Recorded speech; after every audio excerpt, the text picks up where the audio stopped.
రెండవది కృతజ్ఞత అర్పణలు అర్పించాలని 100వ కీర్తనలో చూడగలం. అలాగనే లేవియ కాండంలో దేవునికి మనం కృతజ్ఞత బలి అర్పించాలని మనం చూడగలం. సో కృతజ్ఞతని మనం 3 డైరెక్షన్స్లో 3 దిశలలో మనం చూడగలం. ఒకటి కృతజ్ఞత స్తుతులు మనం దేవునికి చెల్లించాలి. అలాగనే రెండవది కృతజ్ఞత అర్పణలు మనం దేవునికి చెల్లించాలి. మూడవది దేవునికి కృతజ్ఞత బలి చెల్లించాలి. కృతజ్ఞత స్తుతి అంటే చాలామంది అనుకుంటున్నారు మనం కేవలము దేవుని పాటలు పాడి స్తుతించి హల్లెలూయా స్తోత్రం అని చెబితే ఇక దేవునికి స్తుతి చెల్లించాం, లేకపోతే ఇలాంటి ఒక స్తుతి కూటం పెడితే దేవునికి చెల్లుబాటు అయిపోయింది అని అనుకుంటాం. కానీ మనం పెదవులతో మాత్రమే కాకుండా మనము దేవుడు ఏమై ఉన్నాడు, దేవుని యొక్క గొప్పతనం ఏంటో, ఆయన మహిమ ఏంటో, ఆయనను మనం ఆరాధించాలి, స్తుతించాలి, మన పెదవులతో మనం గణపరచాలి.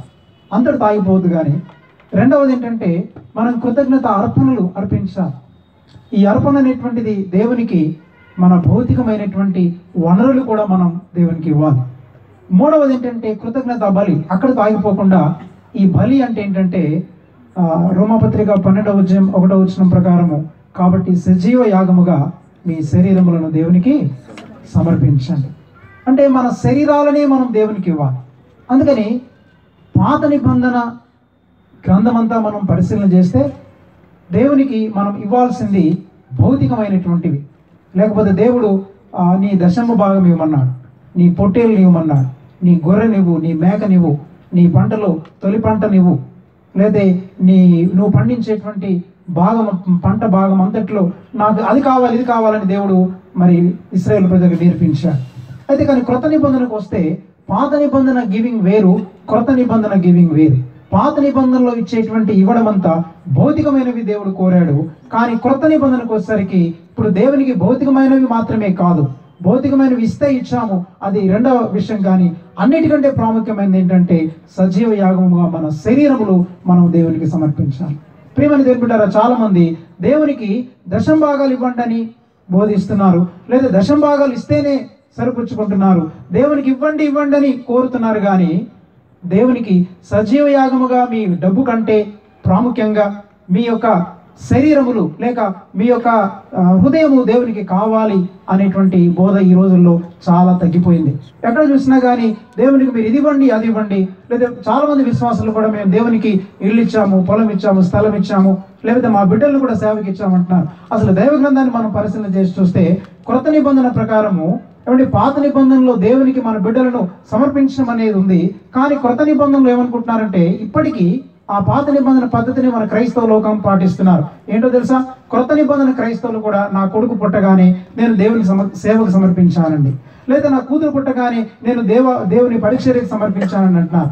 కానీ పిల్లలు మనం నేర్చుకోవాల్సిన పాఠం ఏంటంటే మనం దేవుని సేవకు పుట్టిన వెంటనే సమర్పించడం కాదు, దేవుని సేవకు సమర్పించడం కాదు. బైబిల్ గ్రంథం ఏం బోధిస్తుందంటే క్రొత్త నిబంధన ప్రకారము మన బిడ్డలను దేవుని పరిచర్య కాదు, దేవుని యొక్క పరిపూర్ణమైన చిత్తమును చేయడానికి సమర్పించాలి. దేవుని పరిపూర్ణమైన చిత్తం చేయాలి. నువ్వు సమర్పించుకున్నావు మంచిదే నీ విశ్వాసాన్ని బట్టి. ఆ పిల్లవాడు లేక పిల్ల పెద్దదైన తర్వాత వాళ్ళు దేవుని సేవిస్తారో ఏం చేస్తారో మనకు తెలియదు.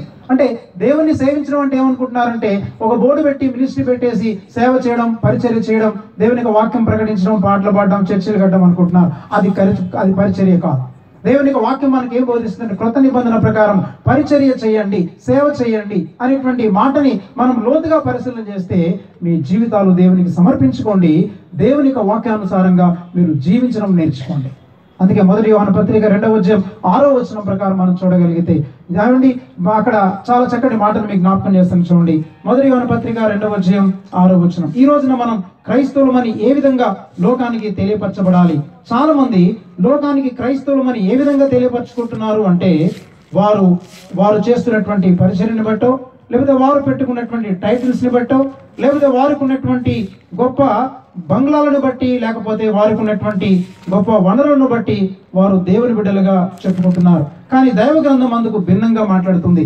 యోహాను రాసిన మొదటి పత్రిక 1వ అధ్యాయం 6వ వచనంలో ఇక్కడ 5 నుంచి మనం చదువుకుంటే, ఆయన వాక్యము ఎవడు గైకొనునో వానిలో దేవుని ప్రేమ నిజముగా పరిపూర్ణమాయను, ఆయన యందు నిలిచున్న వాడనని చెప్పుకొనువాడు ఆయన ఎలాగు నడుచుకొనెనో అలాగే తానును నడుచుకొన బద్ధుడై ఉన్నాడు.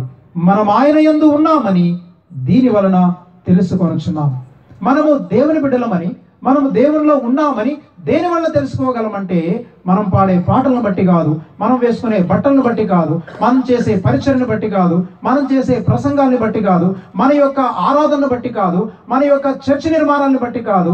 మనము దేవుని యందు ఉన్నామని దేని వల్ల లోకం తెలుసుకోవాలంటే ఇక్కడ ఏమంటున్నాడు? ఆయన ఏలాగున నడుచుకొనెనో అంటే యేసు ప్రభు ఏలాగున నడుచుకొనెనో అలాగుననే మనము నడుచుకున్నట్టుకు బద్ధులమై ఉన్నాం. ప్రేమైనటువంటి దేవుని బిడ్డలారా, ఆలోచించండి. అందుకని ఆయన ఎలా నడుచుకున్నాడో మనం ఆ విధంగా నడుచుకోగలిగినప్పుడే. దేనిని బట్టి అన్నాడు? దేనిని బట్టి? మన నిర్మాణాలను బట్టి కాదు, మన టైటిల్స్ని బట్టి కాదు, లేకపోతే నేను ఫలాని పెద్ద సేవకునండి, లేదా పెద్ద మినిస్ట్రీ ఉందండి, దీనిని బట్టి కాదు. నేను మంచి సింగర్ నండి కాదు, నేను పెద్ద మ్యూజిషియన్స్ నండి కాదు, నేను పాటలు రాశానండి కాదు, నేను పుస్తకాలు రాశానండి కాదు, నాకు 100 సంఘాలు ఉన్నాయి. This is all not necessary for God. దేవునికి ఇది అనవసరం. దేనిని బట్టి లోకం తెలుసుకోవాలి, లేక దేనిని బట్టి నువ్వు క్రీస్తునందు ఉన్నావని తెలియపరచబడుతుందనంటే ఆయన ఏలాగున నడుచుకునేను, మనమును అలాగుననే నడుచుకున్నట్టుకు బద్ధులమై ఉన్నాము. దీనిని బట్టి మనము ఆయన యందు ఉన్నామని తెలుసుకొని కోరుచున్నాము.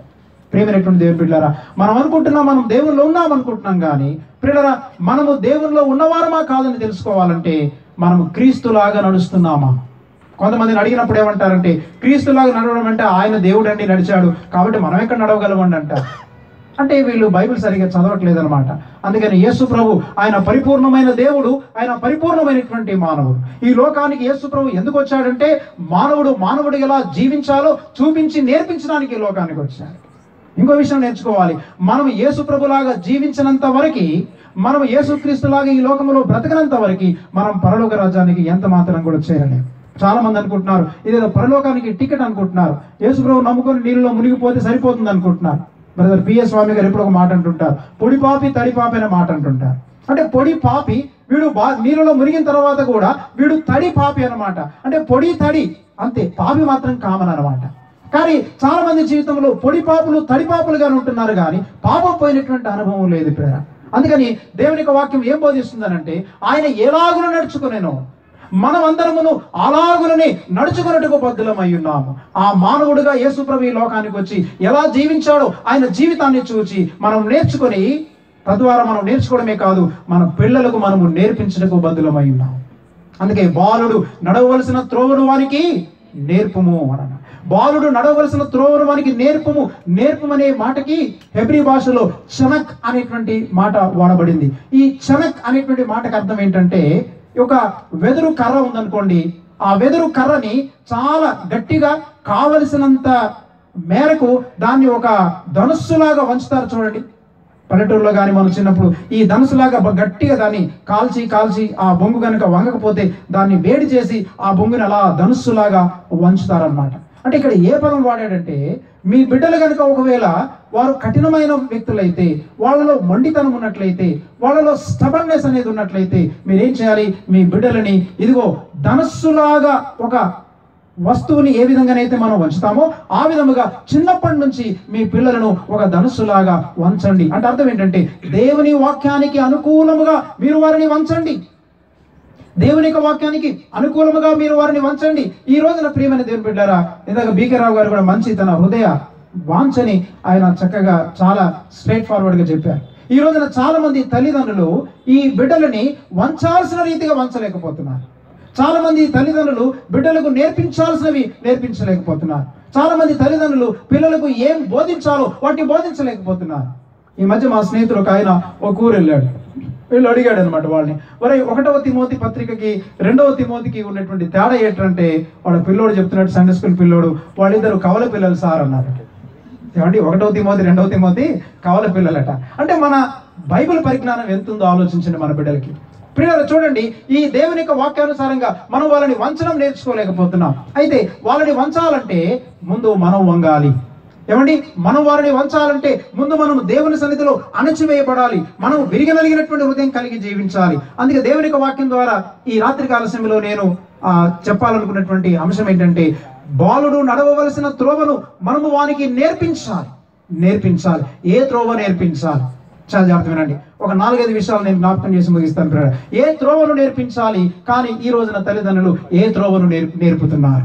ఒకసారి ఆండ్రూ ముర్రే అనేటువంటి ఒక గొప్ప దైవజనుడు ఉండేవాడు. వాళ్ళ కుటుంబంలో 11 మంది సంతానం అనమాట. అంటే వాళ్ళ అమ్మగారికి, వాళ్ళ తల్లిదండ్రులకు వీళ్ళు 11 మంది సంతానం. అందులో ఆండ్రూ ముర్రే అనేటువంటి భక్తుడు ఆఫ్రికా ఖండానికి వెళ్ళి చాలా అద్భుతమైనటువంటి పరిచర్య చేశాడు.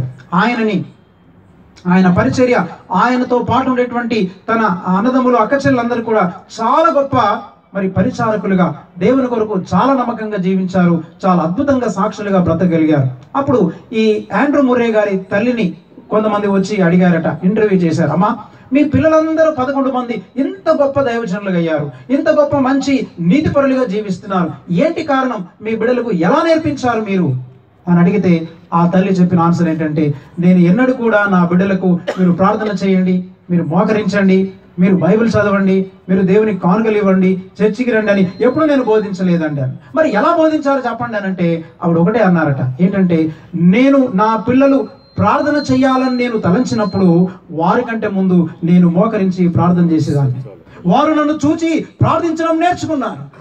నా పిల్లలు ఒకరు వాక్యం చదవాలని నేను కోరుకున్నప్పుడు వారికంటే ముందు నేను మోకరించి, లేకపోతే నేను బైబిల్ గ్రంథం తెరిచి నేను వాక్యాన్ని చదువుతుంటే నా పిల్లలు నన్ను చూచి బైబిల్ తెచ్చుకుని వాళ్ళు బైబిల్ చదివేటువంటి వాడు. మా ఇంటికి ఎవరైనా వచ్చినప్పుడు మీ వాళ్ళు, నా బిడ్డలు వీరిని గౌరవించాలి అనే విషయాన్ని నేర్పించాలనుకున్నప్పుడు నేను కూడా ఏం చేసేదానంటే, వాళ్ళ ముందు నేను వారిని చాలా చక్కగా దేవుని ప్రేమతో వారిని గౌరవించేదాన్ని. నా బిడ్డలు ఇతరులను గౌరవించడం నేర్చుకున్నాను. నా బిడ్డలు దేవునికి ఇవ్వాలి అని నేర్పించాలనుకున్నప్పుడు నేను వాళ్ళ ఎదుట నేను దేవునికి ఎలా ఇవ్వాలో నేను ప్రాక్టికల్గా నేను నేర్చుకున్నాను. నేను చేస్తున్నప్పుడు నా పిల్లలు నన్ను చూచి నేర్చుకున్నారు. ప్రేమైన దేవుని బిడ్డలు గమనించండి, మన బిడ్డలకు నేర్పించాల్సిన విధానం ఏమండి, ఇది చేయరా, అది చేయి, ఎంత చెప్పినా వినడం లేదు, చేయరంటే వాడు చేయడం కాదు, మనము చేసి మనము జీవించే జీవితం ద్వారా మనం వాళ్లకు నేర్పించాలి, కానీ మనము చెప్పడం ద్వారా కాదు. అంటే చెప్పొచ్చు, తప్పులేదు, కానీ మనం చెప్పేదానికంటే కూడా మనం జీవించడం ద్వారా మనం వారికి ఎక్కువగా మనం బోధించగలం. ఈ రోజున చాలా మందికి ఏంటంటే, మరి మీకు హోంవర్క్ ఉంది రాసుకోండి, మాకు సీరియల్ టైం అయిపోయింది చూస్తామని అంటారు. వాడు ఎప్పుడు నేర్చుకుంటాడు చెప్పండి? వాళ్ళు ఏమంటారంటే, నేను కూడా ఈ సీరియల్ అయిన తర్వాత తెలిసి చదువుకుంటానులే అని అంటాడు. అందుకని ఇప్పుడు గమనించండి, చాలా మంది వారి బిడ్డలకు ఏమి నేర్పించాలో, ఎలా నేర్పించాలో చాలా మంది తెలుసుకోలేకపోతున్నారు. అందుకని అమెరికా దేశంలో ద 5th లార్జెస్ట్ చర్చ్ కి పాస్టర్ గారు అనేటువంటి కైల్ ఐడిల్ మ్యాన్ అనేటువంటి ఒక గొప్ప దైవజనుడు ఉన్నాడు. ఆ కైల్ ఐడిల్ మ్యాన్ అనేటువంటి భక్తుడు నాట్ ఎ ఫ్యాన్ అనేటువంటి ఒక పుస్తకం రాశాడు. ఆ నాట్ ఎ ఫ్యాన్ అనేటువంటి పుస్తకం చాలా బాగుంటుంది.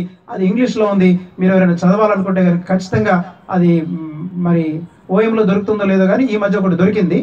అది మీరు చదవడానికి మీరు ప్రయత్నించండి. ఇంగ్లీష్ తెలిసినటువంటి వాళ్ళు ఖచ్చితంగా చదవండి. అందులో ఒక ఇన్సిడెంట్ రాశారు ఆయన.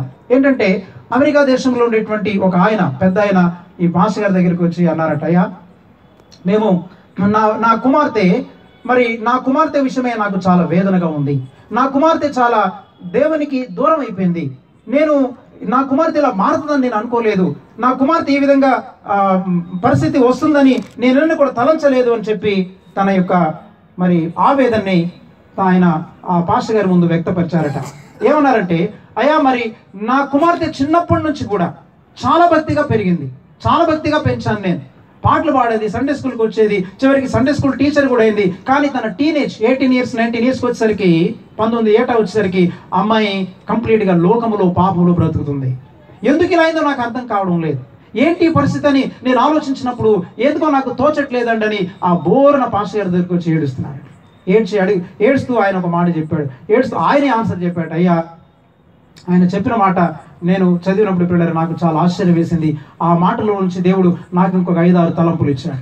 అందుకని ఆ విషయాలే నేను మీతో చెప్పి నేను ముగిస్తాను పిల్లలు. ఆయన ఒక మాట ఏమన్నాడంటే, నేను నా కుమార్తెని చిన్నప్పటి నుంచి సండే స్కూల్కి రప్పించాను, పాటలు నేర్పించాను, భక్తి నేర్పించాను, అన్ని నేర్పించాను. కానీ టీనేజ్ తర్వాత దేవుడి నుంచి తొలగిపోయింది, పాపంలో బ్రతుకుతుంది. దానికి గల కారణం ఏంటంటే, ఆయన అన్నాడు, నా కుమార్తెను నేను చర్చిలో పెంచాను కానీ క్రీస్తులో పెంచలేదన్నాడు. I brought up my child in the church but not in Christ. నా బిడ్డను దేంట్లో పెంచానంటే చర్చిలో పెంచాను, చర్చికి రావడం నేర్పించాను, మోకరించడం నేర్పించాను, పాటలు పాడడం నేర్పించాను, క్విజ్ కాంపిటీషన్లో పాల్గొని ప్రైజులు కొట్టడం, కప్పులు తేవడం నేర్పించాను, నా బిడ్డలకి నామకార్థమైనటువంటి ప్రార్థనలు నేర్పించాను, అన్ని రకాలైనటువంటి ఆచార సంబంధమైనటువంటి భక్తిని నేర్పించాను, చర్చిలో పెంచాను. నేనేమనుకున్నానంటే నా కూతురు పెరుగుతుంది, చాలా బాగా మంచి వాక్యాలు నేర్చుకుంటుంది, సండే స్కూల్ టీచర్ కూడా అయింది, చాలా భక్తిగా ఉంది, ప్రార్థన చేస్తుంది, ఏడుస్తుంది, చాలా మందికి ఉపయోగకరంగా ఉందని నేను తలంచాను. నా కుమార్తెను నేను చర్చిలో పెంచాను కానీ నేను క్రీస్తులో పెంచలేకపోయాను. ప్రియమైన దేవుని బిడ్డలారా, గమనించండి, ఈ రాత్రికాల సమయంలో మన బిడ్డలను ఎందులో పెంచుతున్నాం మనం? మన బిడ్డలు చర్చిలో పెరుగుతున్నారు, సంతోషమే, దాన్ని చూసి సంబరపడిపోవద్దు. మన పిల్లలు చర్చిలో పెరుగుతున్నారు కానీ నేను చెప్పగలను బ్రదర్ 100%. ఇందాక బేకరావు గారు అన్నారు 90% అన్నారు, నేను చెప్పగలను brother 99% of the Christian children, 99% మంది క్రైస్తవ పిల్లలు చర్చిల్లో పెరుగుతున్నారు కానీ క్రీస్తులో పెరగడం లేదు. That is the tragedy of the Christianity. వాడికి 4 పాటలు రాగానే ఆనందపడిపోతాం, 4 ప్రైజులు రాగానే సంతోషపడిపోతాం, వాడు 4 ర్యాంకులు కొట్టగానే ఆనందపడిపోతాం, వాడు 4 ప్రార్థనలు చేయగానే సంతోషపడిపోతాం, వాడికి కంఠత వాక్యం 119వ కీర్తన గడగడ ఆగకుండా చెప్తే వీడు చాలా గొప్ప భక్తుడని మనం ఎంటేసుకొని వచ్చేస్తుంటాం. వాడిని ఎంత ఉన్నతమైన స్థితికి తీసుకెళ్ళిపోయి వాడు కోరిందల్లా కొని పెడుతుంటాం. మనం చాలా మంది తల్లిదండ్రులు బిడ్డలను చర్చిల్లో పెంచుతున్నారు, చర్చిల్లో పెరుగుతున్నాం. ఏమి నేర్చుకున్నాం? భక్తి నేర్చుకున్నాం కానీ బ్రతకడం నేర్చుకోలేదు. మనం ఈ రోజున క్రిస్టియానిటీ ప్రియులరా మనకు సాక్ష్యం లేకపోవడానికి గల కారణం ఏంటంటే we Christians are learning the religion. మతాన్ని నేర్చుకున్నాం మనం. అందుకని ఇంకొక మాట నాకేం జ్ఞాపకం వచ్చిందనంటే, ఒకటి, మన బిడ్డలు చర్చిల్లో పెరుగుతున్నారు కానీ వాళ్ళు క్రీస్తులో పెరగడం లేదు. రెండవది ఏంటంటే, మన బిడ్డలని రిలీజియన్లో మతంలో పెంచుతున్నాం కానీ మార్గంలో పెంచడం లేదు. మతం ఏం చేస్తుంది? ఆదివారం అవగానే టెన్షన్గా నువ్వు 10 గంటలకల్లా చర్చిలో కూర్చోవాలరా, 10 గంటలకు వెళ్ళి చర్చిలో కూర్చుంటే వాడు భక్తిపరుడా? వాడు బైబిల్ పట్టుకొని, ఒక నల్లట్ట బైబిల్ పట్టుకొని తీసుకొచ్చేసి గడగడ వాక్యాలు చదివితే అప్పగించేస్తే వాడు భక్తిపరుడా? ఆలోచించాలి బ్రదర్. అందుకని రిలీజియన్ నేర్పించాం మనం. అందుకని ఆమోసు గ్రంథం 5వ అధ్యాయం 21వ వచనంలో ఏమంటున్నాడో ఆ మాట మీకు చదివి వినిపిస్తాం బ్రదర్. దయచేసి చూడండి, దేవుని యొక్క వాక్యాన్ని చదువుకుందాం. మనం ఆమోసు గ్రంథం 5వ అధ్యాయము 21వ వచనాన్ని నేను చదువుతున్నాను, దయచేసి చూడండి బ్రదర్. ఆమోసు గ్రంథం 5వ అధ్యాయము 21వ వచనాన్ని మనం చదువుకుందాం. అక్కడ నేను చదువుతున్నాను, చూడండి. మీ పండగ దినములను నేను అసహించుకొనుచున్నాను, వాటిని నీచముగా ఎంచుచున్నాను. మీ వ్రత దినములలో కలుగు వాసనను నేను ఆగ్రానింపనులను, నాకు దహన బలులను నైవేద్యములను మీరు అర్పించినను నేను వాటిని అంగీకరింపను. సమాధాన బలులుగా మీరు అర్పించు క్రొవ్విన పశువులను నేను చూడను. మీ పాటల ధ్వని నా యొద్ద నుండి తొలగనీయుడి, మీ స్వరమండలముల నాదము వినుటకు నాకు మనస్సు లేదు. God is not interested in our music. God is not interested in our singing. God is not interested in our sacrifices. God is not interested in our all kinds of days of celebrations. దేవునికి నీ అమావాస్య దినములు, నీ ఉత్సవములు అవసరము లేదు దేవునికి. అందుకని పాత నిబంధనలు యెషయా గ్రంథం 1వ అధ్యాయంలో మనం 15, 16 వచనాల్లో మనం 13వ వచనం చదవగలిగితే అక్కడ ఏమంటున్నాడు తెలుసా? ఏమండి, నీ బలులు, మీ దినములు, మీ అమావాస్య దినములు, మీ ఉత్సవ దినములు నాకు అసహ్యము. మీ బలులను ఇక తేకుడి నా దగ్గరికి. ఇంకేమంటాడంటే, అసలు నా మందిర ఆవరణములకు రమ్మన్న వాడేవాడు అసలు? మేము నా ఆవరణను త్రొక్కుటకు మిమ్మల్ని రమ్మన్న వాడేవాడు అసలు? ఎందుకు వస్తున్నావు నా ఆవరణంలోనికి? అందుకని ఒక భక్తుడు ఒక మాట రాశాడు, ఆపండి చెప్పండి పాస్టర్లకి. పాస్టర్లు ఏం నేర్చుకోవాలంటే ఆపండి చెప్పండి. ఏం ఆపాలి, ఏం చెప్పాలి? ఏం ఆపాలంటే ఒకటి చెప్తున్నాను ప్రియుడా, నా మందిరం యెహోవా చేత ఆశీర్వదించబడిన వాడలారా లోపలికి రమ్ము అనే బోధను ఆపి నా మందిర ఆవరణను త్రొక్కటకు నిన్ను రమ్మన్న వాడెవడని బోధను మొదలు పెట్టారట. ఈ రోజు ఏం జరిగిందనంటే, ఏదో విధంగా ఒక వ్యక్తిని లోకమంతా చుట్టి ఒకరిని మీ మతములో కలుపుకుంటారు, కానీ వాడిని మీకంటే రెండంతలుగా నరకపాత్రునిగా చేస్తారు. వాడిని మా లోకమంతా తిరుగుతాడు, చుడుతారు, ఒక 10 సార్లు విజిటింగ్ చేసి వాడిని చంపుకు తినిపోయి ఏదో విధంగా మీరు మతములో చేర్చుకుంటున్నారు. కానీ మీరు వానికి మార్గం నేర్పిస్తున్నారా? వాడి దగ్గర డబ్బులు కావాలి, నీకు వాడిచ్చేటువంటి కానుకలు కావాలి, వాడిచ్చేటువంటి దశంభాగాలు కావాలి, వాడిచ్చేటువంటి ప్రత్యేక అర్పణలు కావాలి, వాడు చర్చి కొరకు 1,00,000 ఇవ్వాలి, 2,00,000 స్థలం ఇవ్వాలి. What a foolishness it is. That is the Christianity. That is the tragedy of the Christianity. 17 పుస్తకాలు రాస్తారు. Almost all I am against to the so many things that are going on in the Christianity.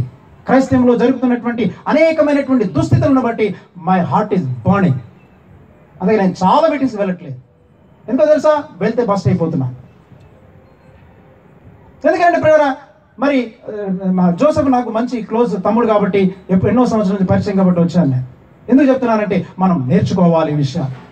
ఏమి నేర్చుకుంటున్నామంటే అందుకని నా ఆవరణను త్రొక్కడుకు మిమ్మల్ని రమ్మన్న వాడేవాడు. అసలు ప్రతి ఆదివారం దాదాపుగా మా సంఘం వాళ్ళదే చెప్తుంటాను, అసలు మీరు ఆలోచించే వస్తున్నారా లేదా అనాలోచితంగా వస్తున్నారు? ఇంకొకసారి ఆలోచించుకొని రావాల వద్దు. విజయనగరంలో ఒక సంఘానికి వెళ్ళాను, ఒక పెద్ద బ్యాప్టిస్ట్ చర్చ్ ఉంది. ఆ బ్యాప్టిస్ట్ చర్చ్లో 1000 మంది సంఘం, అప్పుడప్పుడు పిలుస్తుంటారు. ఒక రోజు వెళ్ళాను, ఈ మధ్య వెళ్ళాను. వెళ్ళిన తర్వాత వాళ్ళకి చెప్పాను అనమాట, 1000 మంది కూర్చున్నారు సంఘ పెద్దలు అందరూ. నేను ఎవరికి భయపడను, I prepare to die for my Christ చెప్పాను. 1000 మంది కూర్చుంటున్నాను. మీరు కనుక నన్ను, మీకు పాస్టర్ గారు లేరు కదా, నన్ను ఒక 3 నెలలు పాస్టర్గా పెట్టుకోండి, మీ సంఘంలో 1000 మంది సంఘాన్ని 50 మందికి చేస్తానన్న. ఎందుకు? గంగిగోవు పాలు గరిటెడైన చాలు, కడవడైననేమి కర్మపాలు. ఎందుకు ఈ బోర్డంత మంది ఉండిపోయి జనాన్ని చూసుకొని మురిసిపోయి సంబరపడిపోవడమేనా? నా ఆవరణను త్రొక్కటకు నిన్ను రమ్మన్న వాడేవాడు అసలు. అంటే ప్రియమైన దేవుని బిడ్డలారా, ఈ రోజున చాలా మంది డబ్బులు తీసుకుని వస్తే సరిపోతుంది, వాడు ఏ విధంగా బ్రతికితే మనకేముందండి, ఏదో విధంగా కొంచెం కానుక తీసుకొస్తున్నాడు కదా, సండే స్కూల్ చిల్డ్రన్ పెరిగిపోతున్నారు కదా, సండే స్కూల్ టీచర్స్ వచ్చారు కదా అని మనం చాలా సంబరపడిపోతున్నాం. కానీ ప్రియమైన దేవుని బిడ్డలారా గమనించండి, మనం ఎక్కడ పెంచుతున్నామంటే మనం ప్రజలను మతములో పెంచుతున్నాం, కానీ మనం వారిని మార్గములో పెంచడం లేదు. ఆయన అడుగుజాడలలో నడవడం మనం నేర్పించలేకపోతున్నాం. ఎందుకనంటే మనము దేవుని యొక్క అడుగుజాడల్లో నడవలేకపోతున్నాం, మనము అడుగుజాడల్లో నడిచేటువంటి అనుభవం మనకు లేదు. అందుకని ఈ రోజుల్లో ప్రియులు గమనించండి, చాలా మంది గొప్ప భక్తులు అనేటువంటి వారు ఏమంటే 1-2 స్టేట్మెంట్స్ చేశారు. ఈ రోజున మన బిడ్డలకి ఏమి నేర్పిస్తున్నామంటే మతాన్ని నేర్పిస్తున్నాము, కానీ క్రీస్తు మార్గాన్ని నేర్పించట్లేదు. కానీ ఈ మతములు ఏంటంటే మతపరమైనటువంటి ప్రార్థనలు చేసి మతపరమైనటువంటి జీవన శైలిని కలిగి ఉండి వారు ఏం చేస్తున్నారంటే లోకాన్ని వెంటాడడం నేర్పిస్తున్నాం మనం.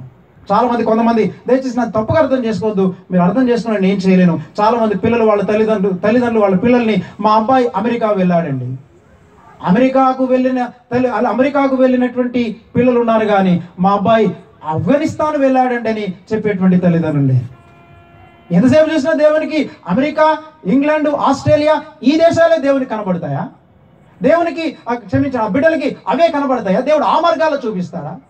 ఆఫ్ఘనిస్తాన్ పంపించిన వారు లేరా? నా బిడ్డలు ఆఫ్ఘనిస్తాన్ వెళ్ళాలనుకుంటున్నానండి, కెనడా పంపిస్తున్నాం కానీ కాశ్మీర్ పంపించడం లేదు, అమెరికా పంపిస్తున్నాం కానీ ఆఫ్ఘనిస్తాన్కి పంపించడం లేదు. కారణం ఏంటంటే మనం లోకత్వాన్ని నేర్పించాం. పాస్టర్ గారు మంచి మాట చెప్పారు, లోకత్వం మన సంఘము లోపలికి వచ్చింది, నిండా మునిగిపోయాము, అందులో ఎలా బయటికి రావాలో తెలియనటువంటి దుస్థితిలో మనం ఉన్నాం. అందుకని చిన్న బిడ్డలకు నేను నేర్పించేది ఏంటంటే, అందుకని ఇప్పుడు యవనస్తులైనటువంటి వారు ఇప్పుడిప్పుడే వాళ్ళకి పుట్టిన పిల్లలకి చిన్నగా ఉండేప్పుడే మీరు మీ బిడ్డలకు నేర్పించండి. వాళ్ళకి ఏం నేర్పించాలంటే ఇవన్నీ కూడా middle class dreams, middle class life styles, అనగా మధ్యతరగతి కుటుంబం యొక్క కళలు. ఈ మధ్యతరగతి కుటుంబ కళల కొరకు మనం వాళ్ళని పెంచుతున్నాము. అరే నువ్వు ఏమైనా సరే ఒక ఇంజనీర్ అయిపోవాలి, ఏమైనా సరే నువ్వు డాక్టర్ అయిపోవాలి, ఏమైనా సరే నువ్వు ఒక లాయర్ అయిపోవాలి అంటే అవి మనం నేర్పిస్తున్నాం. ఏమి నేర్పిస్తున్నాం అంటే లోకాన్ని వెంటాడడం నేర్పిస్తున్నాం, లోకాన్ని వెంటాడడం నేర్పిస్తున్నాం. కానీ దైవ గ్రంథం ద్వారా మనం బోధించబడేది ఏంటంటే, నా బిడ్డలకు నేనేం నేర్పిస్తున్నాను గమనించండి. మనమందరం క్రైస్తవులకు ఏం నేర్పించాలంటే నిత్యత్వపు విలువలు కలిగిన వాటిని వెంటాడడం మన పిల్లలకు నేర్పించాలి. ఇంజనీరింగ్ నిత్యత్వ విలువ లేదు, డాక్టర్కి నిత్యత్వ విలువ లేదు, ఏమండి, లేకపోతే ఈ లోక సంబంధమైనటువంటి ఇంకేదో బంగ్లాలు కట్టుకోవడానికి, కార్లు కొనుక్కోవడానికి ఇవి నిత్యత్వపు విలువలు కలిగినవి కావు. నిత్యత్వపు విలువలు కలిగినవి పరలోకం, నిత్యత్వపు విలువలు కలిగింది క్రీస్తు, నిత్యత్వపు విలువలు కలిగింది పరలోకపు దేశం, నిత్యత్వపు విలువలు కలిగింది ప్రేమ. వీటిని మనం వెంటాడడం మనం నేర్చుకోవాలి. అందుకని ఏమి వెంటాడుతున్నాం మనం? ఏమి వెంటాడుతున్నాం? నా కుమారుడు అయిన తిమోతి వీటిని విసర్జించు, ధనాపేక్షను విసర్జించు, లోకాన్ని విసర్జించు, లోక సంబంధమైన కోరికలను విసర్జించి నువ్వు నీతిని, ప్రేమను, సమాధానమును, సాత్వికత్వమును వెంటాడుము. ప్రేమని దేవుని బిడ్డలు, మన బిడ్డలు వేటిని వెంటాడుతున్నారు? దాహం కోరి ఉంటున్నాం. అందుకే నిన్న మా సంఘంలో చెప్పాను, దయచేసి లోకాన్ని వెంబడించడానికి మీరు ఇష్టపడేటువంటి ప్రార్థన రిక్వెస్ట్లు నా దగ్గరికి తేవద్దని చెప్పాను. మీరు లోకాన్ని వెంటాడి లోకం కొరకు ప్రయాసపడి లోకములో ఏదో కావాలని కోరుకోవడానికి దయచేసి ఆ ప్రార్థన రిక్వెస్ట్ నా దగ్గర తేవద్దు. I don't pray to you అని చెప్పాను. ఎందుకో తెలుసా? లోకాన్ని వెంటాడడానికి ఇప్పుడు పెద్ద ఇంజనీర్ అవ్వాలని నేను ప్రార్థన చేయను అన్నాను. ఒకవేళ దేవుని చిత్తంలో నువ్వు పెద్ద ఇంజనీర్ అవ్వడం ఆయన చిత్తమై ఉంటే అసలు ఎందుకు దేవుడిని ఇంజనీర్గా చేశాడు తెలుసా? నీకు గొప్పతనాన్ని ఇవ్వడానికి దేవుడిని ఇంజనీర్గా చేయలేదు. నీవు దేవుని యొక్క గొప్పతనాన్ని దేవునికి సాక్షిగా నిలబడడం కొరకు దేవుడిని ఇంజనీర్గా చేశాడు. దేవుడు నేను డాక్టర్గా చేసింది దేని కొరకంటే నీవు నీ గొప్పతనాన్ని ప్రకటించుకోవడం కొరకు, ఎవరికి రాని సీటు నాకే వచ్చిందని చెప్పుకోవడం కొరకు కాదు. దేవునికి ఆ డాక్టర్గా వృత్తిని నువ్వు చేపడుతున్నప్పుడు అక్కడ క్రీస్తు కొరకు నువ్వు సాక్షిగా బ్రతకడానికి దేవుడు నిన్ను డాక్టర్గా చేశాడే తప్ప నీ గొప్పతనం కొరకు దేవుడు నిన్ను చేయి. ప్రియమైన దేవుని బిడ్డలారా, నిత్యత్వపు విలువలు కలిగినవి ఏంటివి? అందుకే యేసయ్య చెప్పాడు మత్తయి సువార్త 6:33 ఏమన్నాడంటే, నా రాజ్యమును నీతిని మొదట వెతుకుడి. నా రాజ్యాన్ని నీతిని మొదట వెతకండి. ఆయన రాజ్యమును నీతిని వెతకడం అంటే కొంతమంది ఏమనుకున్నారంటే ఒక మిస్ఇంటర్ప్రిటేషన్ చేశారు. రాజ్యమును నీతిని వెతకడం అంటే సేవ చేయడం అనుకున్నారు. ఏమండి, ఆ వాక్యం అసలు అలా ఇంటర్ప్రిట్ చేసిన వాళ్ళకి అర్థమే కాలేదు. అసలు నా రాజ్యమును నీతిని వెతకడం అంటే ఆయన సేవ చేయడం కాదు. ఆయన రాజ్యమును నీతిని వెతకడం అంటే ఆయన పరిపాలన మన జీవితంలోనికి రావాలి.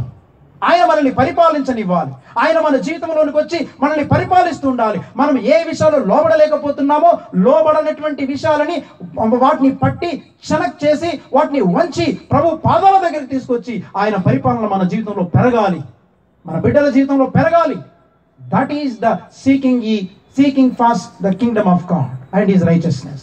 ఆయన నీతిని రాజ్యమును వెతకడం అంటే ఆయన పరిపాలన క్రిందికి మనల్ని మనం తెచ్చుకోవడం, ఆయన పరిపాలన క్రిందికి మనము రావడం. అందుకని ప్రియమైన దేవుని బిడ్డలారా గమనించండి. అందుకని మిడిల్ క్లాస్ లైఫ్ స్టైల్స్ని మనం చాలా మంది, ఈవెన్ క్రిస్టియన్స్, అందుకే అన్య జనుల ఎదుట క్రైస్తవుల యొక్క సాక్ష్యం లేదు. The church has lost its witness. సంఘము తన సాక్ష్యాన్ని కోల్పోయింది. సంఘము తన యొక్క పవర్ని కోల్పోయింది ప్రియులారా. ఎందుకో తెలుసా? ఎందుకంటే వాడు ఇంజనీరింగ్ కొరకు తాపత్రయపడుతున్నాడు, నువ్వు ఇంజనీరింగ్ కొరకు తాపత్రయపడుతున్నావు. వాడు పెద్ద ఇల్లు కట్టుకున్నావు, నువ్వు పెద్ద ఇల్లు కట్టుకున్నావు. వాడు కూడా పెద్ద కారు కొనుక్కున్నావు, నువ్వు పెద్ద కారు. వాడికి నీకు తేడా ఏంటి? షో మీ ద డిఫరెన్స్ అంటున్నారు అన్ని జనులు. వాళ్ళ దగ్గర మనకు సాక్ష్యం లేదు. అందుకని సాక్ష్యాన్ని పోగొట్టుకున్నాం కాబట్టి ఏదో మీటింగ్లు పెట్టాలి, ఏదో చర్చి కట్టాలి, గొప్ప గొప్ప బిల్డింగ్లు కట్టాలి, టెంపుల్ కట్టాలనుకుంటున్నాం. అప్పుడు వాళ్ళు వచ్చి అంటున్నారు మీకంటే పెద్ద టెంపుల్స్ మాకున్నాయి అంటున్నారు. ఏం చెప్తాం మనం వాళ్ళకి? అంటే విజయనగరంలో అదే చెప్పాను నేను. మీరు అంటున్నారు 3 కోట్లు పెట్టి చర్చి కట్టామంటున్నారు. నేను చెప్పాను మా ఊర్లో ఒక దేవాలయం ఉంది, వాళ్ళు ఈ హైందవ దేవాలయాన్ని వాళ్ళు 50 కోట్లు పెట్టి కట్టారు, మరి దాన్ని ఏమంటారు అని. ఎంత విచారం పేడ. మనం ఏవైతే చిన్న చిన్నవి ఉన్నాయో మనం చూపించకూడని విషయాలని మనం చూపిస్తూ మనం గొప్పగా ఫీల్ అవుతున్నాం. దేవుడు చూసాడో, దేవుడు నన్ను ఎంతగా దీవించాడండి. అసలు లేదా స్టీల్ ప్లాంట్లో, లేదా పలాని డాక్ యార్డ్లో, లేదా పలాని స్టేట్ గవర్నమెంట్లో, సెంట్రల్ గవర్నమెంట్లో దేవుడు నన్ను ఉన్నతమైన స్థితిలో ఉంచాడండి. అంతకంటే ఉన్నతమైన స్థితిలో ఉన్న వాళ్ళు నాస్తికులు ఉన్నారు, అన్యజనులు ఉన్నారు. అంటే ఇప్పుడు వాళ్ళ దేవుడు వాళ్ళని దీవించాడు అందామా? అది కాదు మన సాక్ష్యం. అసలు క్రీస్తులాగా జీవించేవాడు ఎవడు లేడు. ఆయన అడుగుజాడల్లో నడిచేటువంటి వాడు లేడు. అందుకని మనము మతమును ప్రేరేపిస్తున్నాం. అందుకే యేసు దేవుడు అంటున్నాడు, యెహోవా దేవుడు పాత నిబంధనలో మీ వ్రత దినములు నాకు ఇష్టము లేదు, మీ పండగ దినములను నేను అసహ్యించుకుంటున్నాను. నాకు కావాల్సింది భక్తి కాదు, నాకు కావాల్సింది మీ పాటలు కాదు. అంటే నేను పాటలకు వ్యతిరేకిని కాదండి, నాకు పాటలు అంటే చాలా ఇష్టం. ఆరాధనకు వ్యతిరేకిని కాదండి, నన్ను తప్పుగా అర్థం చేసుకోవద్దు. అంటే ఇది కాదు నాకు కావాల్సింది, నీ భక్తి కాదు నాకు కావాల్సింది, నీ బ్రతుకు నాకు కావాలన్నాడు. ఏమన్నాడు? నీతిని. ఆ కింది వచనంలో ఉంటుంది ఇప్పుడు. అక్కడ 2 మనం కంపారిజన్ చేయొచ్చు. పైదంతా కూడా ఆ 21 నుంచి 23 వచనాల వరకు అక్కడ భక్తిని మనం చూడగలం. 24వ వచనంలో ఏముందంటే, నీళ్లు పారినట్లుగా న్యాయము జరగనీయుడి, గొప్ప ప్రవాహము వలె నీతిని ప్రవహింపచేయడి. ఈ 2 మాటలు ఏంటంటే న్యాయము, నీతి. ఇదేంటనమాట? ఇది భక్తి కాదు, ఇది బ్రతుకు. నాకు కావాల్సింది నీ బ్రతుకు కావాలి, నువ్వు బ్రతకడం కావాలి, నువ్వు నీతిగా జీవించడం కావాలి, నువ్వు న్యాయముగా జీవించడం కావాలి. చాలా మందికి ఈ జీవితం ఉండదు. చర్చికి వెళ్ళి వచ్చేసామని అనుకుంటున్నారు కానీ, లేదా మేము పాటలు పాడేసామని అనుకుంటున్నారు, మా దశమ భాగాలు దేవునికి క్రమంగా ఇస్తున్నామని అనుకుంటున్నారు. కానీ దేవునికి వాక్యం అంటుంది నాకు నీతి కావాలి. నీతి అంటే ఏంటిది? నీతి అనే మాటకి అసలు అర్థం ఏంటంటే, రూట్ వర్డ్ యొక్క అర్థం ఏంటంటే రైట్ లైఫ్.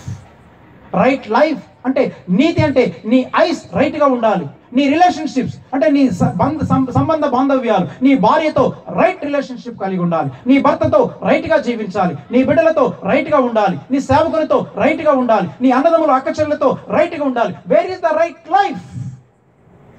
రైట్ లైఫ్ లేకుండా నా దగ్గరకు వచ్చి రైట్ పాట పాడానండి, రైట్ మ్యూజిక్ ఉందండి తీసి అవతల పడేయమంటున్నాడు. ఎవరికి కావాలి నీ పాటలు? నీ కంఠస్వరం ఎవరికి కావాలయ్యా? నీ అర్పణలు ఎవరికి కావాలయ్యా? నీకుండేటువంటి గొప్పతనాలు ఎవరికి కావాలి? This is the foolishness of the man inside his heart.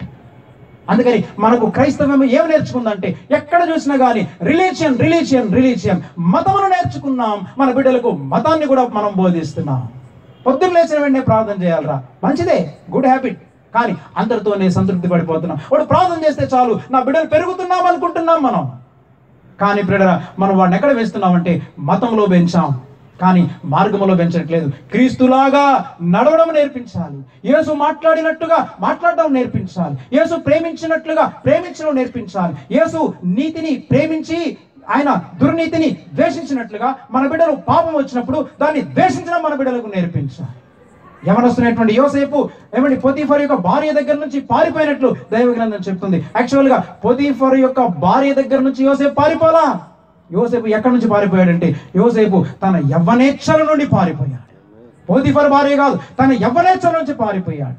అందుకని ప్రియమైన దేవుని బిడ్డలారా, ఆలోచించండి. మన బిడ్డలు, మన యవనస్తులు కాలేజీలోకి వెళ్తున్నటువంటి వాళ్ళు, తల్లిదండ్రులు ఉన్నా లేకపోయినా, ఇందాక పాస్టర్ గారు చెప్పినట్లు ఆయన వాళ్ళు టీవీలో చూస్తున్నటువంటి వాళ్ళు, ఏమండి మేము యవ్వనిచ్చల నుండి, ఈ చెడుగు నుండి మేము పారిపోవాలి అని అక్కడి నుంచి వాళ్ళు దూరంగా పారిపోగలుగుతున్నారు. అందుకని ఈ మిడిల్ క్లాస్ లైఫ్ స్టైల్స్ని మనం వెంటాడడం నేర్పించాం. అవి పొందుకున్నప్పుడు మనం సంతోషపడిపోతున్నాం. అందుకని బైబిల్ గ్రంథం ఏం బోధిస్తుందంటే, మన పిల్లలకు మనము మతములో పెంచుతున్నాం కానీ మనం మార్గములో పెంచడం లేదు. మూడవది ఏంటంటే, మనం గిల్ట్తో పెంచుతున్నాం కానీ వాళ్ళని గ్రేస్తో పెంచడం లేదు. గిల్ట్ అంటే దోష మనసాక్షి, అంటే వాడు తప్పు చేశాడు అనుకోండి, ఇక నువ్వు తప్పుడుగాడివి, తప్పుడోడివి నువ్వు అని వాడిని దోష మనసాక్షికి గురి చేసి వాడు మానసికంగా కృంగిపోయి ఆ కృంగిదల నుంచి వాడు దేవునికి దూరం అయిపోతున్నాడు, తల్లిదండ్రులకు దూరం అయిపోతున్నాడు. కానీ మనం ఏం నేర్పించాలంటే, వాడు ఒకసారి తప్పు చేసినా మనం మందలించి వాడిని ప్రేమించి అనాలి, దేవుని కృప నీకు తోడుగా ఉంది, డోంట్ గివ్ అప్, నీవు విడిచిపెట్టద్దు, పరిత్యజించొద్దు, క్రీస్తు కొరకు బ్రతుకు, దేవుని కృప నీకు అపరిమితముగా ఉన్నదని మనం వాడిని ఎంకరేజ్ చేయలేకపోతున్నాం. అందుకే చాలా మంది గిల్ట్తో పెంచుతున్నారు కానీ వాళ్ళని గ్రేస్లో పెంచలేకపోతున్నారు. నాలుగవదిగా ప్రియులారా, మనం ఇంకెలా పెంచుతున్నామంటే రూల్స్తో పెంచుతున్నాం కానీ రిలేషన్షిప్తో పెంచడం లేదు. అంటే వాడికి చాలా కట్టుబాట్లు, నియమాలు పెడుతుంటాం. ఎలాంటి నియమాలు పెడుతుంటాం అంటే, కొంతసార్లు నువ్వు రాత్రి 7 అయిన తర్వాత 7 గంటలకి ఖచ్చితంగా ఇంటికి చేరుకోవాల్సిందే, తెల్లవారి 4 గంటలకే లేవాలి నువ్వు, లేకపోతే నువ్వు టిఫిన్ 8 o'clock టిఫిన్ చేయాలి, లేదా నువ్వు పుస్తకాలు 4 గంటల సేపు ఇది చదవాలి, అన్ని రూల్స్ పెట్టేస్తుంటామా. చాలా మంది రూల్స్ పెడుతుంటారు కానీ వాళ్ళ మధ్యలో రిలేషన్షిప్ ఉండదు. ఏమండి, తల్లిదండ్రుల మధ్య పిల్లల మధ్యలో ఆ రిలేషన్షిప్ ఉండదు. తల్లిదండ్రులు పిల్లల మధ్యలో ఆ సరైనటువంటి ఆ స్నేహ బంధుత్వం ఉండదు. తల్లి కొడుకు లేదా తండ్రి కూతురు, తల్లిదండ్రులు పిల్లలు కలిసి ఒక అన్నదమ్ములాగా అక్కచెల్లిలాగా కలిసిమెలిసి మాట్లాడుకోవడం అనేటువంటి ఆ రిలేషన్షిప్ మనం చూడలేకపోతున్నాం. కారణం ఏంటంటే, మోడర్నిటీ మనల్ని చాలా దూరం తీసుకెళ్ళింది. ఎంత దూరం తీసుకెళ్ళిందంటే, ఈ మధ్య ఎక్కువగా భార్య భర్తలు ఇద్దరు పని చేస్తున్నారు అనుకోండి, పిల్లల్ని క్రచెస్లో పడేస్తున్నారు. పిల్లల్ని క్రచెస్ అంటే ఎక్కడో పడేసేసి అమ్మమ్మ దగ్గర నాన్నమ్మ దగ్గర పడేసి ఈ ఇద్దరిని ఏం చేస్తున్నారంటే, ఇద్దరు కూడా ఈ జాబులు చేసుకుంటూ వాళ్ళు లోకాన్ని వెంటాడుతున్నారు. ఈ లోకాన్ని వెంటాడి చివరికి ఏం చేస్తుంటారంటే, ఆ లోకత్వాన్ని వీళ్ళు వెంటాడి డబ్బులు తీసుకొస్తున్నారు. అంటే వీళ్ళకి ఏది ప్రాముఖ్యమైంది? వాళ్ళ బిడ్డ మీద ఉన్నటువంటి ప్రేమ కంటే ఎక్కువగా వాళ్ళకు డబ్బు ప్రాముఖ్యమైంది. ఈ మధ్య మా స్నేహితుడు ఆయన ఒక మాట అన్నాడు, ఏమండి ఇలాంటి మాట అన్నప్పుడు, నీకు నిజంగా డబ్బే ముఖ్యమైతే అలాంటప్పుడు పిల్లల్ని ఎందుకు అన్నావు? నీకు డబ్బు ప్రాముఖ్యమైనప్పుడు ఎందుకు బిడ్డలను కన్నావు నీవు? ప్రియమైన దేవుని బిడ్డలు గమనించండి, దేవుడు నీకు బిడ్డలనిచ్చింది, దేవుడు నీకు పిల్లలనిచ్చింది ఎందుకో తెలుసా?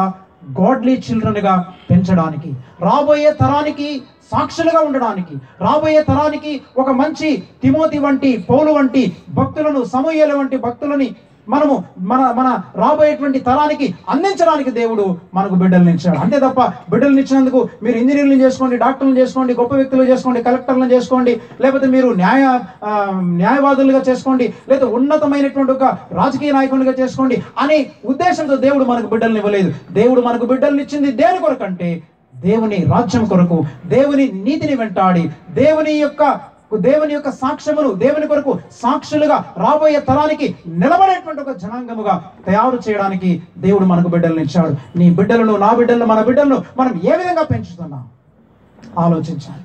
అందుకని ప్రియమైన దేవుని బిడ్డలారా, రూల్స్ పెడుతున్నాం కానీ మనం వారికి రిలేషన్షిప్ నేర్పించలేకపోతున్నాం. అందుకని 4 types ఆఫ్ పేరెంట్స్ ఉంటారట. ఒకటి ఏంటంటే జెల్లీ ఫిష్ పేరెంట్స్ అన్నాడు ఒక ఆయన. అంటే జెల్లీ ఫిష్ పేరెంట్స్ అంటే ఈ తల్లిదండ్రులు అడిగిందల్లా ఇస్తారు. జెల్లీ ఫిష్ అంటే ఊరికనే అన్నిటికీ సాగిపోతుంది అనమాట. ఏది అడిగితే అది ఇస్తారు. డాడీ నాకు 1 లీటరు కిరసనాయిల్ కావాలంటే కిరసనాయిల్ ఇచ్చేస్తాను, ఏమండి, లేకపోతే నాకు ఒక ఫినాయిల్ బాటిల్ కానీ ఫినాయిల్ బాటిల్ ఇస్తారు, నాకు డ్రింక్ కావాలంటే అన్నీ ఇస్తారు, అడిగిందల్లా ఇచ్చేవాళ్ళు జెల్లీ ఫిష్ పేరెంట్స్ వీళ్ళు. ఇక రెండవ రకమైన పేరెంట్స్ ఏంటంటే సార్జెంట్ ఫ్యామిలీ అనమాట. ఈ సార్జెంట్ ఫ్యామిలీ ఏంటంటే వీళ్ళు చాలా స్ట్రిక్ట్ అనమాట. 4 గంటలకే లేవాలి, 7 గంటలకే భోజనం చేయాలి, వీడికి ఆగలేకపోయినా చచ్చినోడు తినాల్సింది అనమాట. వీడి చాలా మిలిటరీ రూల్స్ అనమాట, చాలా స్ట్రిక్ట్ ఫ్యామిలీ. కొంతమంది ఏమో జెల్లీ ఫిష్ పేరెంట్స్ అయితే, మరికొంతమంది ఏమో సార్జెంట్ ఫ్యామిలీ అయితే, మరికొంతమంది ఎలా ఉంటారంటే మూడవ రకమైనటువంటి వాళ్ళు మహారాజా ఫ్యామిలీస్ వీళ్ళు. ఈ మహారాజా ఫ్యామిలీ ఏంటంటే భార్య ఎప్పుడు వస్తుందో ఇంటికి తెలియదు, భర్త ఎప్పుడు ఇంటికి వస్తుందో తెలియదు, అక్కడ పని మనుషులు ఉంటారు, డబ్బులు ఉంటాయి, భోజనం అన్నీ ఉంటాయి, ఎవరికి ఇష్టం వచ్చినట్టు వాడు తినేయడం, పడుకోవడం అంతే. ఒకరికి మధ్య ఒకరికి సంబంధం ఉండదు. మహారాజా ఫ్యామిలీస్ చాలా లావిష్గా బ్రతికేటువంటి వాడు. 4వ రకమైన కుటుంబం ఏంటంటే అది బిబ్లికల్ ఫ్యామిలీ. అది ఎలా ఉండాలంటే కోచ్ ఫ్యామిలీ. డబ్బులు ఉన్నాయని చెప్పేసి విచ్చలవిడిగా ఇవ్వడం కాదు, లేదా భోజనం ఉంది కాబట్టి విచ్చలవిడిగా పెట్టడం కాదు. మనం వాళ్ళకి నేర్పించాలి, ఏ డబ్బు ఎందుకు వచ్చింది, ఎలా ఖర్చు పెట్టాలో మనం వారికి నేర్పించడం చాలా ప్రాముఖ్యమైనది. ఈ రోజున చాలా మంది క్రిస్టియన్ ఫ్యామిలీస్ కోచ్ ఫ్యామిలీస్గా ఉండలేకపోవడం చాలా శోచనీయం ప్రియులారా. అందుకని మనము మన బిడ్డలకు రిలేషన్షిప్ని మనం పెంచడం నేర్చుకోవాలి. అందుకని బైబిల్ గ్రంథం ఏం బోధిస్తుందంటే భార్యలైతే, స్త్రీలైతే, యవన స్త్రీలైతే, తీతుకు రాసిన పత్రికలు మనం చూడగలం ప్రేడ. మరి యవన స్త్రీలైతే వారు ఇంట ఉండి పని చేసుకుని వారై ఉండాలి. అంటే అవసరమైతే పని చేసుకోవడం అది వేరే విషయం ఏమండి. కానీ యాక్చువల్గా యవన స్త్రీలు ఇంట్లో ఉండి బిడ్డలను చూసుకుంటూ, తమ భర్తలకు లోబడుచు, తమ పిల్లలను వారు ప్రేమించేటువంటి, తమ శిశువులను ప్రేమించేటువంటి స్త్రీలుగా వారు ఉండాలి. అందుకని మన క్రైస్తవ లోకం ప్రేడ లోకానికి చూపించాల్సిన మోడల్ని మనం చూపించలేకపోతున్నాం. మనమంతా చెప్తున్నాను కదా, కెరియర్ డ్రివెన్ మోడల్లో పడిపోయాము. జీవనోపాధికి సంబంధించినటువంటి ఆ మోడల్లో కెరియర్, దీని తర్వాత ఏంటి, దీని తర్వాత ఏంటి, నెక్స్ట్ ఏంటి, 50,000 జీతం వస్తుంది అనుకోండి, ₹1,00,000 వచ్చే కంపెనీలు చేరుతాడు, 2 లక్షలు వచ్చే కంపెనీలు చేరు, 3 లక్షలు వచ్చే కంపెనీలు చేరుతాడు. అంటే నువ్వు లోకత్వాన్ని వెంటాడుతున్నావు, లోకత్వం నీ లోపలికి వచ్చేసింది. That's all. దేవునికి వాక్యం చెప్తుంది, ఏమి తిందుమో ఏమి త్రాగుదుమో అని చింతపడద్దు, భోజనము బట్టల కొరకు తప్ప ఇంకా అంతకంటే ఎక్కువగా ఏది కష్టపడ్డా నీవు ఎక్స్ట్రానే కష్టపడుతున్నావు. ఒకవేళ నువ్వు ఎక్స్ట్రా ఎంత సంపాదించినా నీ పొరుగు వారితో పంచుకోవాలని బైబిల్ చెప్తుంది. ఇది నా మాటలు కాదు ప్రేరణ, బైబిల్ గ్రంథం చెప్తుంది, భూమి మీద మీ ధనమును కూర్చుకొనవద్దు. We are all failed in this area. అందరం కూర్చేసుకుంటున్నాం, మనము అందరం పోగు చేసేసుకుంటున్నాం, మనము మన బిడ్డలు నేర్పించేస్తున్నాం. దేవుని వెంటాడు, ఎట్లా వెంటాడుతాడు, ఎలా నేర్చుకుంటాడు వాడు? ముందు నువ్వు నేర్చుకో, ముందు నీ జీవితాన్ని మార్చుకో. నువ్వు ర్యాంక్ కొట్టాల్సిందేరా, నువ్వు ఫలాని సీట్ సంపాదించాల్సిందేరా, ఫలాని ఉద్యోగం సంపాదించాల్సిందని. అవసరమైతే రికమెండేషన్లు పెడతారు, అవసరమైతే లంచాలు ఇస్తారు, అవసరమైతే దేనికైనా తెగబడతారు. అది సంపాదించుకొని దేవుడు దీవించాడని చెబుతుంటారు. ప్రేమైన దేవుని బిడ్డలు ఆలోచించండి, మనకు సరి అయిన రిలేషన్షిప్స్ కుటుంబ బాంధవ్యాల మధ్యలో ఉన్నాయా? చివరిగా ప్రియులారా, ఇంకొక విషయం ఏంటంటే మనం లాలో పెంచుతున్నాం, ధర్మశాస్త్ర సంబంధమైన నీతిని నేర్పిస్తున్నాం, కానీ మనం వాళ్ళని లవ్లో పెంచలేకపోతున్నాం, ప్రేమలో మనం పెంచలేకపోతున్నాం. పాత నిబంధన అంతా కూడా లా అంటే ఏంటంటే మనము మన క్రియల ద్వారా మనము నీతిమంతులుగా తీర్చబడాలి. నువ్వు 3 గంటలు ప్రార్థన చేస్తే దేవుడు నీ ప్రార్థన వింటాడు, 40 రోజులు ఉపవాసం ఉంటే దేవుడు నీ మొర వింటాడు. ఇది క్రైస్తవ సంఘాల్లో నేర్పిస్తున్నారు, ఏమంటే బిడ్డలకు కూడా అదే నేర్పించేస్తున్నారు. నువ్వు 40 రోజులు ఉపవాసం అండి ప్రార్థన చేస్తే కాదు, నువ్వు రోజు బైబిల్ చదివితే దేవుని సన్నిధిలో రక్షణ పొందుతావని అంటారు. బైబిల్ చదివితే రక్షణ పొందితే, బైబిల్ చదివిన కాడికి రక్షణ పొందినట్లయితే అసలు యేసు ప్రభు లోకానికి ఎందుకు వచ్చాడు? అసలు బైబిలే పంపించేవాడు కదా. ఇదిగో ఈ బైబిల్ చదువుకోండి పరలోకానికి రండి అని పంపించేవాడుగా. నీ ఆచారాలను బట్టి కాదు నువ్వు పరలోకం పోయేది, నీవు చేసేటువంటి భక్తిని బట్టి, నీవు చేసే నటనను బట్టి, నీవు పాడేటువంటి పాటలను బట్టి, నీవు చేసేటువంటి ప్రతిగానములను బట్టి, నీ పరిచయను బట్టి దేవుడు నిన్ను అంగీకరించాడు. గుర్తుపెట్టుకోవాలి, దేవుడు నన్ను అంగీకరించేది ఏంటో తెలుసా? మనము చేసేటువంటి కార్యక్రమాలను బట్టి, మనకి యాక్టివిటీస్ని బట్టి కాదు దేవుడు మనల్ని అంగీకరించేది. God is going to accept us based on doing the will of God. దేవుని యొక్క చిత్తమును చేసినందున ఆయన మనల్ని అంగీకరించబోతున్నాడు. ఆ దినమున అనేకులు వస్తారట, ప్రభా నీ నామమున అద్భుతములు చేయలేదా, ప్రవచించలేదా, దయ్యములు వెళ్ళకూడదు, మీరెవరో నాకు తెలియదు, పోండి మీరెవరో నాకు తెలియదు అన్నాడు. నీ నామనే చేశామయ్యా, నీ నామనే దయ్యాలు వెళ్ళగొట్టామయ్యా. నువ్వు చేసావు, దయ్యాలు వెళ్ళగొట్టుండొచ్చు, కానీ అయ్యో పాపం మీరెవరో నాకు తెలియదే. ఒక భక్తుడు అన్నాడు, నరకము కంటే అతి భయంకరమైన మాట మీరెవరో నాకు తెలియదు, పొండి అనే మాట. మనమందరం కూడా ఈ ట్రాప్లో పడిపోయి ఏదో ఒకటి దేవుని కొరకు చేయాలని మనుషులను ప్రేరేపించి, కొంతమంది జనాల దగ్గర డబ్బులు పోగు చేసుకొని, వీళ్ళు గొప్పలు అయిపోయి, వీళ్ళు పెద్ద కార్లు కొనుక్కొని, వీళ్ళు పెద్ద బిల్డింగ్లు కట్టుకొని దేవుడు దీవించాలనుకుంటారు. No, not at all. ఏమండి, దేవుడు నిన్ను దీవిస్తే నువ్వు ఇతరులకు పంచుకుంటుంటావు. What is the mark of the blessing? ఏంటో తెలుసా? దేవుడు మనల్ని దీవించింది ఎందుకో తెలుసా? నీ గొప్పతనాన్ని చూపించుకోవడం కొరకు కాదు, నీ గొప్పతనాన్ని ఇతరులకు ప్రకటించుకోవడం కొరకు కాదు. దేవుడు నిన్ను దీవించింది ఇతరులతో పంచుకోవడానికి, ఇతరులతో పంచుకోవడానికి. ఈ మాటలు ఊరికే నేను కబుర్లు చెప్పట్లేదు పేడ, ప్రాక్టికల్గా అనుభవించి నొప్పేంటో తెలిసి నేను మీతో మాట్లాడుతున్నాను. అర్థమైందా? అందుకంటే నా బోధ వినడం కాదు, బోధ కంటే ఎక్కువగా మీరు వచ్చి చూడండి. Come and see my life. That is a challenge to the people. It's not my messages. Come and live with me and come and see my life. ఈ రోజున మనకు ఛాలెంజెస్ లేవు. అవసరమైతే జనాలందరి దగ్గర డబ్బులు పోగు చేసుకొని పెద్ద స్థలం కొనుక్కొని రిజిస్ట్రేషన్ చేసుకొని మన పేరుని రిజిస్ట్రేషన్ చేసుకొని ఇది దేవుడు మమ్మల్ని దీవించాడండి. చాలామంది సాతాను కూడా దీవిస్తారు. ఈ లోకరాజ్యం యేసుప్రభువుగా చూపించాడు కదా, ఈ లోకరాజ్యాలన్నీ నీకు ఇస్తాను, నాకు నమస్కారం చేస్తే, నువ్వు నాకు వందనం చేస్తే లోకరాజ్యాలు సాతాను కూడా ఇవ్వగలడు. అందుకని వీటిని బట్టి కాదు మనం గొప్పవారం అని చెప్పుకోవడము. అందుకని ప్రియమైన దేవుని బిడ్డలారా గమనించండి, బాలుడు నడవవలసిన త్రోవను వానికి నేర్పు. ఏ త్రోవ నేర్పించాలి? అందుకని జస్ట్ రిపీట్ చేసి ముగిస్తాను. మొట్టమొదటిగా ఏ త్రోవను నేర్పించాలి? మతములో పెంచడం కాదు, మార్గములో పెంచాలి. చర్చిలో పెంచడం కాదు. రెండవది వాళ్ళని క్రీస్తులో పెంచాలి. మూడవది గిల్ట్తో పెంచడం కాదు, వాళ్ళని గ్రేస్లో పెంచాలి. నాలుగవది రూల్స్తో పెంచడం కాదు, వాళ్ళని రిలేషన్షిప్తో పెంచాలి. ఐదవది ధర్మశాస్త్ర సంబంధమైన నీతితో పెంచడం కాదు, ఏమండి, దేవుని యొక్క ప్రేమతో మనం వారిని పెంచాలి. దేవుణ్ణి ప్రేమించడం నేర్పించాలి, దేవుణ్ణి కొరకు ప్రేమించడం నేర్పించాలి. ఒక చిన్న ఇల్లస్ట్రేషన్ చెప్పి ముగిస్తాను. దేవుని యొక్క సన్నిధిలో ప్రేమ. ఆదోనిరామ్ జడ్సన్ అనేటువంటి భక్తుడు 1813వ సంవత్సరంలో ఆయన అమెరికా దేశం నుండి బర్మా దేశానికి సేవకు వచ్చాడు. ఆయన he was called the first foreign American missionary. America యొక్క మొట్టమొదటి ఫారెన్ మిషనరీ ఎవరంటే ఆదోనిరామ్ జడ్సన్. ఆదోనిరామ్ జడ్సన్ అనేటువంటి యవనస్తుడు.